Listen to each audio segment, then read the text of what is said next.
ये बहुत ही दुर्भाग्यपूर्ण बात है अंडमान के लिए। साधारण लोगों के लिए जो भी कानून है वही कानून इस पर भी हो, ये भी उसी तरह से वही कानून के दायरे में रहे कि ये इन्वेस्टिगेशन चले और कड़ी से कड़ी अगर सजा पाया जाता है गलत तो कड़ी से कड़ी सजा में भी कहीं भी कोई भी सैक्रिफाइस ना हो।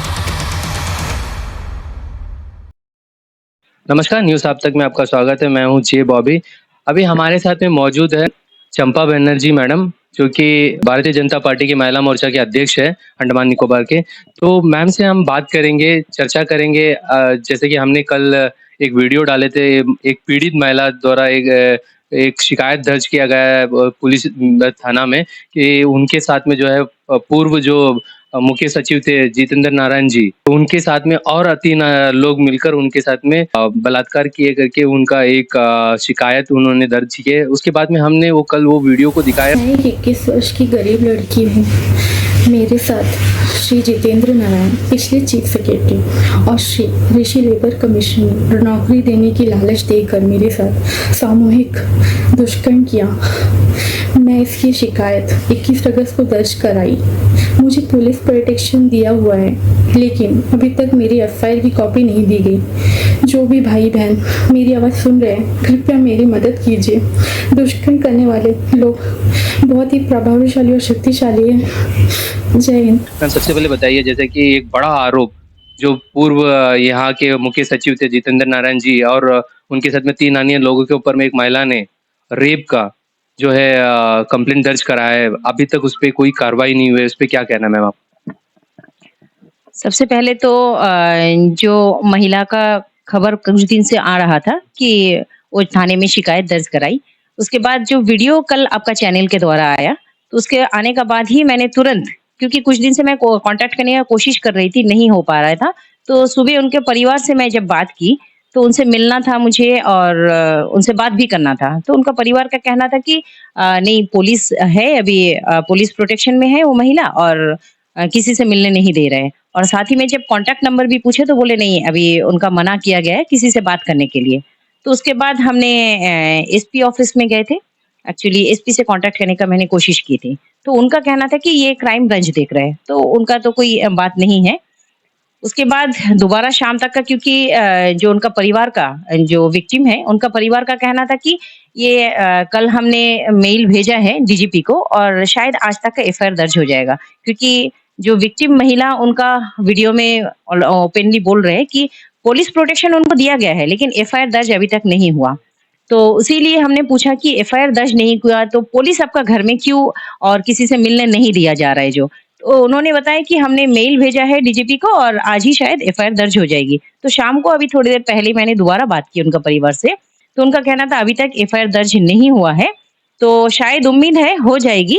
और अब तक का फिर भी इसीलिए मना किए क्योंकि एक विश्वास है पुलिस पर उनका, और इसीलिए बोले जब तक उनका डायरेक्शन नहीं आता है किसी से मिलने देने के लिए या फिर किसी से बात करने के लिए, उन लोग मना कर रहे हैं। तो इसीलिए किसी से मिलना नहीं चाहते अभी उन लोग। उसमें वीडियो में साफ महिला कह रही है कि उनके साथ में सामूहिक दुष्कर्म हुआ है, तो उस पे आपको क्या कहना है? क्योंकि ये हमने कभी अंडमान निकोबार में सुने नहीं है और एक महिला सामने आकर ये हिम्मत करके ऐसा बोल रहा है, तो इस पे क्या कहना है? ये बहुत ही दुर्भाग्यपूर्ण बात है कि जब एक महिला बोल रही है मैं एक महिला हूँ और एक नौकरी का झांसा देके पूर्व सचिव जो है हमें मुख्य सचिव उनके नाम लेके जब बोल रहे हैं, इतना बड़ा दुष्कर्म सोच नहीं सकते। क्योंकि आज का डेट में अगर हम बोले हमारे जो गवर्नमेंट है उनका द्वारा एक इंटरनल कंप्लेंट कमेटी सारे डिपार्टमेंट में है, तो ये वर्किंग वुमेन्स के लिए है। लेकिन इनका जो कहना था, इनको जॉब का नौकरी का झांसा देके लेके गया था, नौकरी में थी नहीं। और जो लेबर कमिश्नर का भी नाम लिए है उन्होंने, 2 जन का तो नाम लिए है और बाकी सबका जो है सामूहिक दुष्कर्म का बारे में बोली है। ये बहुत ही दुर्भाग्यपूर्ण बात है अंडमान के लिए, क्योंकि यहाँ के महिलाएं आज तक अंडमान में हम लोग देखेंगे काम काजी महिलाएं ज्यादातर सुरक्षित है।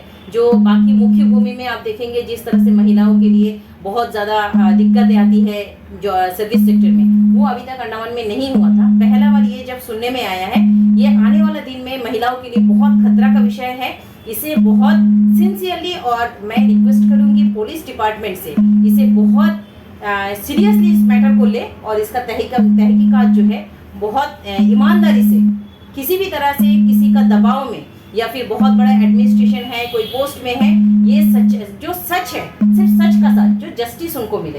अगर ये सही पाया जाता है तो जस्टिस उनको मिले, इनके यही बात हम बोलना चाहेंगे। मैम और एक जैसे कि जितेंद्र नारायण जी तो यहाँ से ट्रांसफर निकल गए, यहाँ से चले गए, और दूसरे जो व्यक्ति का नाम लिया है, लेबर कमिश्नर का जो नाम लिया है, वो हमें हमारे सूत्रों से ये खबर मिला है कि वो अपने फैमिली के साथ यहाँ से कहीं बाहर निकल गए। तो उस पर क्या कहना है मैम, क्योंकि वो कहीं ना कहीं उनको उनका कहीं ना कहीं गलती दिखाई दे रहा है, इस वजह से यहाँ से निकले लोग कह रहे हैं।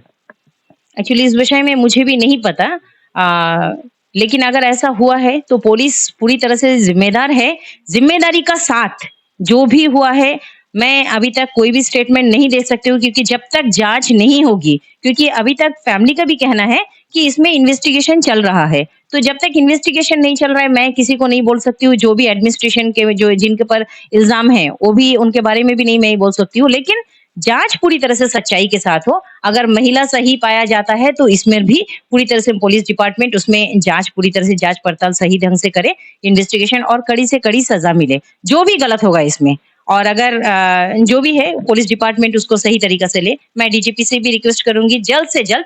और सबसे पहला, जो किसी भी महिला का जब भी कोई कंप्लेन आता है, वो सही हो या गलत वो बात अलग है, इन्वेस्टिगेशन बाद में होती है, सबसे पहले एफआईआर दर्ज होता है। ये तो कानून का हिस्सा है कि एफआईआर दर्ज किसी का भी होना पहले, उसके बाद जाके इन्वेस्टिगेशन चलते रहते हो, चाहे बड़े हो या छोटा। यानी कि कोई साधारण व्यक्ति का खिलाफ अगर आप कंप्लेन करेंगे, इमीडिएट एफआईआर दर्ज होता है, और अगर वो गलत बाद में अगर इन्वेस्टिगेशन में गलत भी पाया जाए तो भी एफआईआर दर्ज होता है। लेकिन जब एक बड़े किसी के व्यक्ति का बाद में है तो फिर क्यों एफआईआर दर्ज नहीं है? डिफरेंस क्यों होगा? जब कोई भी कंप्लेन आता है एफआईआर तो दर्ज होना है, उसके बाद अब इन्वेस्टिगेशन कीजिए ना, सही है या गलत उस समय जो भी आया जाएगा। आप महिला मोर्चा के अध्यक्ष है, वैसे में आप आखिरी में प्रशासन को क्या कहना चाहेंगे, पुलिस डिपार्टमेंट को? बस यही पुलिस डिपार्टमेंट को, जो भी आज तक का साधारण लोगों के लिए जो भी कानून है वही कानून इस पर भी हो, ये भी उसी तरह से वही कानून के दायरे में रहे कि ये इन्वेस्टिगेशन चले, और कड़ी से कड़ी अगर सजा पाया जाता है गलत तो कड़ी से कड़ी सजा में भी कहीं भी कोई भी सैक्रिफाइस ना हो। थैंक यू मैम हमारे साथ में जुड़ने के लिए। अंडमान से जुड़ी सभी छोटी बड़ी खबरें देखने के लिए हमारे अपने न्यूज आज तक यूट्यूब चैनल को सब्सक्राइब करें और बेल आइकॉन प्रेस करना ना भूलें।